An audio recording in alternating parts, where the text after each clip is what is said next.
Isang buwan makalipas ang pag-aresto kay Carol, isang buyer o adopter naman ang nag-post sa isang group sa social media noong February 13. Looking for o naghahanap siya ng sanggol na maaari niyang bilhin o ampunin mula sa mga seller online. Hanggang isang babae na itatago namin sa pangalang Raquel ang nagpadala ng private chat sa buyer. Dito na raw nagsimulang ialok ni Raquel ang isang sanggol sa buyer. Pero laking gulat ng buyer na isa pang sanggol ang iniaalok ni Raquel sa kanya. Dito na nagsimulang maghinala ang buyer na posibleng ang kanyang katransaksyon hindi ang ina ng ibinebentang sanggol. Nang tignan ng buyer ang iba pang group chat sa social media, natunto niya si Raquel na iniaalok din ang iba pang mga sanggol mula sa iba't ibang lugar. Kasi meron siyang ino-offer na meron daw siyang hawak na February at saka April na buntis. And then ang sinabi niya sa akin, isa po daw siyang locator. Kumpirmado, ang seller na si Raquel, isa palang middleman o baby locator. At ang ilan sa mga iniaalok niyang sanggol, hindi pa ipinanganganak. Ang sistema, maghahanap ang middleman o baby locator na mga inang gustong ipaampon ang kanilang sanggol kahit pa nasa sinapupunan pa lang. Ang middleman din ang naghahanap ng mga buyer o mga willing adopter ng mga sanggol na hindi dumaraan sa legal na proseso ng batas. Makalipas ang ilang minutong pakikipag-usap ng buyer kay Raquel, dito na nagbigay ng presyo ang middleman na si Raquel. Ang mga inoffer na sanggol, nagkakahalaga ng 12,000 hanggang 15,000 pesos. Bali nung nagtanong kasi ako sa kanya kung paano yung bigayan, ang sabi niya po sa akin, papasundo niya lang po talaga sa akin daw. Sana yung mga B-mom na mag-stay sa kanya, yun ang pagkakasabi niya sa akin. So naisip ko kung B-mom, ang sinabi ko sa kanya, kung pwede sanang yung out na yung baby. Kasi puro hindi pa nanganak yung mga B-mom na meron siya. Pero dahil hindi pa niluluwal ang mga sanggol na iniaalok ni Raquel, hindi kumagat ang buyer sa offer ni Raquel. Sinasabi ko sa kanya, once na may out na baby, willing naman po akong mag-adopt. And then, since sinasabi niya na locator po talaga siya, naghahanap siya ng paraan paano ako makapag-adopt ng baby. Makalipas ang mahigit isang linggo, muli na namang nag-chat si Raquel sa buyer. Sa pagkakataong ito, isang 5-day-old na sanggol naman ang ini-offer ni Raquel sa halagang 35,000 pesos. Meron daw siyang B-mom ngayon na ipapanganak na yung baby. And then, nag-send din po siya sa akin ng photos nung bata. Yung B-mom ay nasa lying-in pa. And then, sinabi niya po sa akin na pupuntahan daw namin doon. Para mas makumbinsi ni Raquel ang buyer, nakipag-video call pa siya. Pinakita niya yung bata mismo at na nakahiga. So, ready na, yung parang ganun yung setup niya. Nandito na sa akin yung bata. Bukod sa 35,000 pesos na offer ni Raquel, may mga request pa raw ang middleman.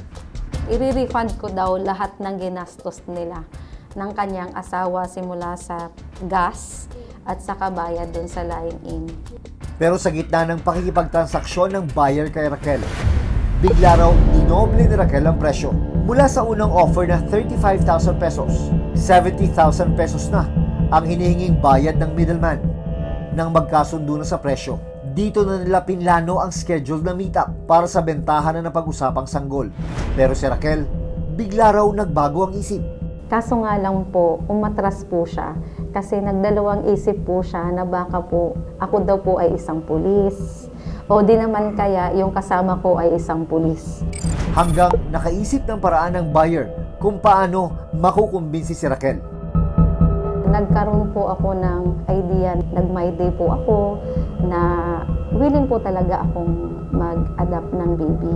Nang mabasa raw ni Raquel ang My Day o post ng buyer, dito na ulit tumawag ang middleman. Napag-isipan niya siguro na dahil kagustuhan ko din, tinawagan niya po ako ulit.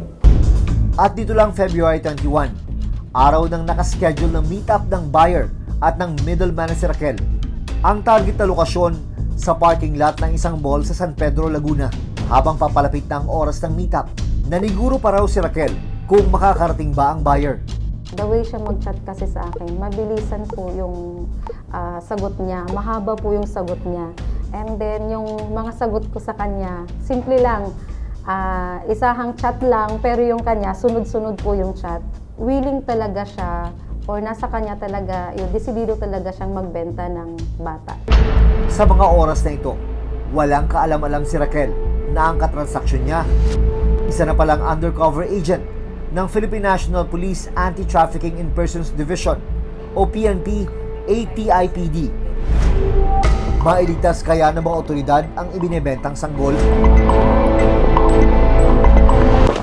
Dito na sinugod ng PNP ATIPD ang kinaroroonan ni Raquel.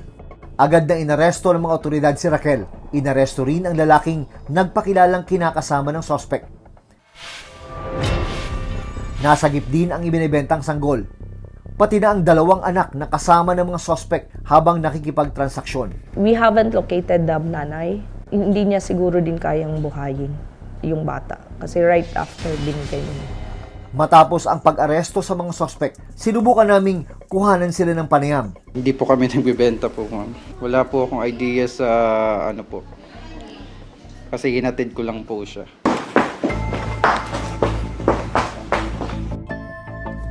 Ito yata yung pambihirang pagkakataon na nabalitaan namin na may mga middleman na na-involved. May disclosure yung biological anak na itong suspect. It's not the first time daw po na may dinala yung mother nila sa bahay nila na bata and then after several days, wala na.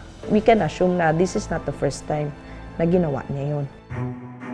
Ang mag-live-in partner na suspect naharap sa patong-patong na kasong paglabag sa Republic Act 9208 o ang Anti-Trafficking in Persons Act of 2003 at Republic Act 7610 o ang Special Protection of Children Against Abuse, Exploitation, and Discrimination Act. Sakaling mapatunayang nagkasala, habang buhay na pagkakakulong ang parusa sa kanila. Ayon sa PNP WCPC, sa kabila ng kaliwat ka ng pagtugis nila sa mga nasa likod ng iligal na bentahan ng sanggol, nananatiling hamon pa rin kung paano nila ito tuluyang matutuldukan. Kaya kailangan din nila ang tulong mula sa komunidad. Kulang ang engagement natin sa komunidad, kulang yung pagpupursige ng komunidad na mag-report. Sana pagtulong-tulungan natin ito dahil nakasalalay yung kinabukasan ng mga batang ito.